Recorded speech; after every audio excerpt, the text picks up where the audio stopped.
नमस्कार, मैं हूं डॉक्टर राजेश शर्मा और आप देख रहे हैं अर्थशास्त्री। आज का वीडियो मैं ट्रंप प्रशासन द्वारा खड़ी की गई परेशानियां और फ्यूचर में खड़ी होने वाली परेशानियों से का विश्लेषण करूंगा। आशा है आप इस वीडियो को पूरा देखें। आज 27 अगस्त है और आज से भारत पर 50% टैरिफ लग गया है। 25% टैरिफ लगाया था और 25% जो हम रशिया से ऑयल खरीद रहे हैं उस पर पेनल्टी लगाई है। अब सच्चाई ये है, ये एक बहाना है। चाइना 48% रशिया से ऑयल, क्रूड ऑयल लेता है। इंडिया 37%, पहले 42% था, अब 37% ले रहा है। और टर्की 9% कच्चा तेल चाइना से ले रहा है।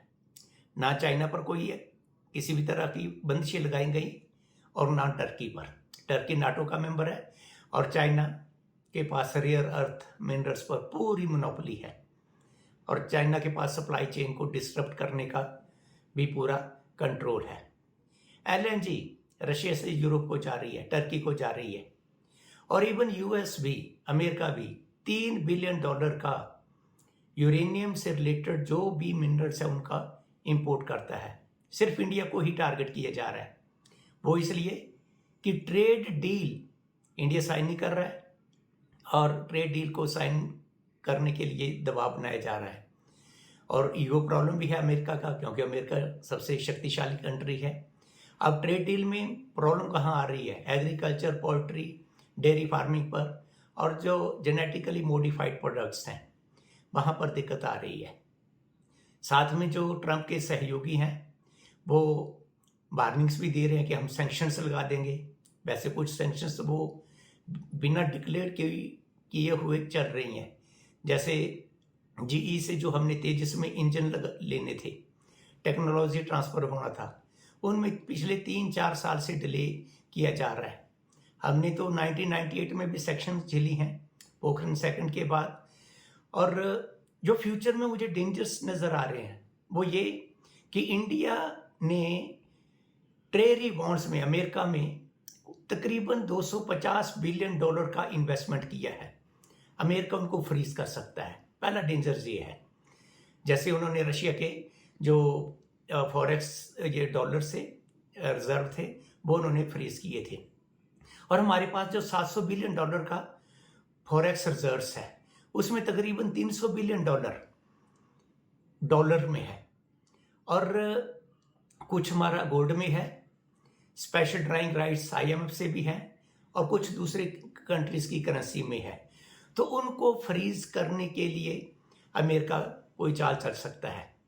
साथ में पाकिस्तान आजकल अमेरिका का पूरा साथ दे रहा है, तो बीएलए पर अमेरिका ने बैन लगा दिया है। तो इंडिया को फ्यूचर में एफएटीएफ में भी डाल सकता है कि आप अमेरिका को तो भागना चाहिए। अमेरिका को कौन पूछ सकता है कि आप टीटीपी को, बीएलए को सपोर्ट कर रहे हैं, इसलिए हम आपको एफएटीएफ में डाल रहे हैं। अमेरिका है, शक्तिशाली कंट्री है, $30 ट्रिलियन की इकोनॉमी है, ये कुछ भी कर सकता है। अब जो एक सबसे बड़ा खतरा है वो है कि मोदी एक सशक्त दीवार बन के खड़े हैं इंडिया और अमेरिका के बीच। तो वो क्या कर सकता है कि मोदी गवर्नमेंट जो एक स्टेबल गवर्नमेंट चल रही है, अच्छा ग्रोथ रेट अचीव किया जा रहा है, मोदी को हटाने के लिए अपनी डीप स्टेट को यूज कर सकता है। और इंडिया में भी डीप स्टेट है, प्लस अमेरिका का CIA है और हमारे कुछ विपक्षी नेता हैं, वो मिलकर मोदी गवर्नमेंट के लिए प्रॉब्लम्स क्रिएट कर सकते हैं।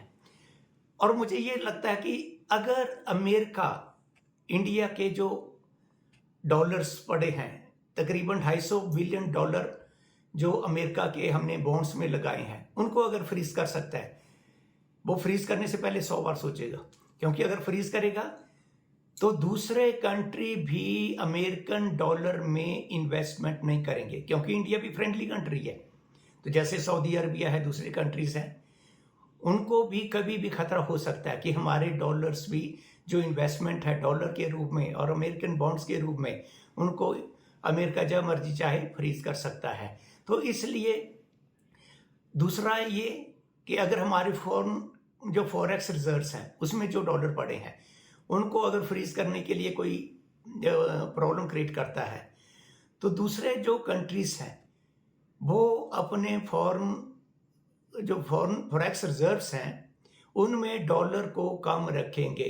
इसके लिए अगर अमेरिका ऐसा कदम उठाता है तो अमेरिका को 50 बार सोचना पड़ेगा, क्योंकि हमारे फॉरेक्स रिजर्व के डॉलर के रूप में जो फॉरेक्स रिजर्व है और जो अमेरिकन बॉन्ड्स में हमने इन्वेस्टमेंट किया है, तो इससे अगर ऐसा कदम उठाता है तो कंट्रीज फ्यूचर में जो डॉलर है उसमें इन्वेस्टमेंट भी कम करेंगे और फॉरेक्स रिजर्व्स में डॉलर भी कम रखेंगे। इससे डी डॉलराइजेशन का खतरा अमेरिका के लिए पैदा हो सकता है। डीप स्टेट CIA के साथ मिलके और इंडिया में जो कुछ डिसग्रंटल्ड नेता हैं अपोजिशन पार्टीज के, उनसे मिलकर किसान आंदोलन, EVM, वोट चोरी, इस रंग का कोई भी मुद्दा उठाकर जो मोदी गवर्नमेंट है उसको डिस्टर्ब कर सकता है। इन आंदोलन से एक ही वो काम करने की कोशिश करेंगे कि लोगों में डिस्ट्रेस पैदा हो। अब हमें डॉलर हमने रखे क्यों थे? एक तो क्रूड ऑयल के लिए और दूसरा फर्टिलाइजर या कुछ दूसरे इंपोर्ट्स करने के लिए। अब जब हम रशिया से तेल रहे हैं, अगर हमारे डॉलर फ्रीज कर देता है, जो रशिया से तेल ले रहे हैं वो हम रुपीस में ले रहे हैं, तो वहाँ डॉलर्स की जरूरत नहीं है। अब फर्टिलाइजर का भी एक कॉन्ट्रैक्ट हमने चाइना से साइन कर लिया है, मतलब चाइना अब हमें फर्टिलाइजर्स भी काफ़ी मात्रा में देगा, वो भी लोकल करेंसी में होगा। अगर FATF में इंडिया को डाल दिया जाता है, FATF में डाल दिया जाता है बलूचिस्तान या फिर TTP का नाम लेके, तो उसका तोड़ ये है कि इंडिया को अपने इंफ्रास्ट्रक्चर को और सुधारना पड़ेगा और डेवलप करना पड़ेगा, ग्रोथ रेट को जारी रखना पड़ेगा और इन्वेस्टमेंट्स जो डोमेस्टिक इन्वेस्टमेंट है उसको भी बढ़ाना पड़ेगा। इससे भी हमारा जो फॉरेन डायरेक्ट इन्वेस्टमेंट है उसका फ्लो डिसरप्ट नहीं होगा। अब देखिए मोदी जी की उम्र भी 75 के करीब होने जा रही है। S जयशंकर देखिए, अजीत डोभाल जी देखिए, अजीत डोभाल जी 82 ईयर्स के हैं और अमित शाह, ये सारे बहुत लोग मेहनत कर रहे हैं। अमित शाह इंटरनल सिक्योरिटी पर, दाभोल इंटरनल एक्सटर्नल दोनों मामलों में वो अपने दांव पे चल रहे हैं। S जयशंकर फॉरेन अफेयर्स देख रहे हैं और मोदी ओवरऑल सारा जो जैसे भी मैनेज किया जा सकता है उस ढंग के डिसीजन ले रहे हैं। आज की डेट में इन पर बहुत ज़्यादा प्रेशर है। तो ये जो डीप स्टेट है वो इंडिया में प्रॉब्लम क्रिएट कर सकता है फ्यूचर में, और बांग्लादेश जैसे, श्रीलंका जैसे हालात बना सकता है अगर बांग्लादेश जैसे हालात बने, क्योंकि जब लोगों को विश्वास होगा कि यार हमारे ये इलेक्शन प्रोसेस गड़बड़ है, ये इलेक्शन कमीशन को मैनेज किया जा सकता है, वोट चोरी हो सकते हैं, ऐसा हो सकता है, वैसा हो सकता है, EVM हैक हो सकती है, इस ढंग का जब ये अगर ऐसा कोई मुद्दा चल पड़ता है और लोग सड़कों पर आ जाते हैं, तब स्टेबल गवर्नमेंट डिस्टर्ब हो जाएगी। वैसे तो इस टैरिफ का प्रॉब्लम, इस टैरिफ की हीट अमेरिका भी अब झेल रहा है। अमेरिका में प्राइसेस बढ़ रही हैं। जैसे ट्रंप एक दिन क्लेम कर रहे थे कि हमने $300 बिलियन इकट्ठा किया। अब भाई किससे इकट्ठा किया? इंडियन से तो इकट्ठा नहीं किया, चाइनीज से इकट्ठा नहीं किया। हमारी 100 रुपये की चीज़ जा रही है, आप 50% टैरिफ लगा रहे हो, 150 की अमेरिका में बिक रही है, तो वो आप अमेरिकन से पैसे इकट्ठे कर रहे हो, हमारे से तो इकट्ठे कर नहीं रहे। और अमेरिका की भी आर्थिक स्थिति कोई अच्छी नहीं है। इस वक्त $37 ट्रिलियन अमेरिका पर उधार है, डेट है, और हर रोज 21 to 22, 21 से 22 बिलियन डॉलर प्रतिदिन डेब्ट अमेरिका पर चढ़ता जा रहा है। तो कीमतें बढ़ रही हैं, अमेरिकन की जो परचेजिंग पावर है वो कम होती जा रही है, और मुझे लगता है कि आने वाले 2-3 साल में अमेरिका रिसेशन जरूर झेलेगा। अब ये जो हम प्रॉब्लम फेस कर रहे हैं, इनका सोल्यूशन क्या है इंडिया के पास? पहला सोल्यूशन तो ये है कि जो हम ह्यूमन कैपिटल का एक्सपोर्ट करते हैं, जो हमारे आईआईटी, आईआईटी, आईआईएम, एम्स और मेडिकल कॉलेज से जो स्पेशलिस्ट, सुपर स्पेशलिस्ट किए हुए बच्चे हैं, उनको अमेरिका जाने से रोको। कोई भी तरीका अपनाया जा सकता है कि उनकी डिग्री 5 साल के बाद हो, या उनसे बॉन्ड भरवा लो कि 5 साल के बाद जाएंगे, कहीं भी जाएंगे। तो जब हम ह्यूमन कैपिटल का अमेरिका में जाने का फ्लो कम हो जाएगा, क्योंकि अमेरिकन्स बहुत कम लोग मेहनत ज़्यादा करते हैं, इंडियंस की तरह बहुत कम लोग मेहनत करते हैं, तो जब उनको चीप इस ढंग का ह्यूमन कैपिटल मिलेगा तब तक उनका ग्रोथ जारी रहेगा।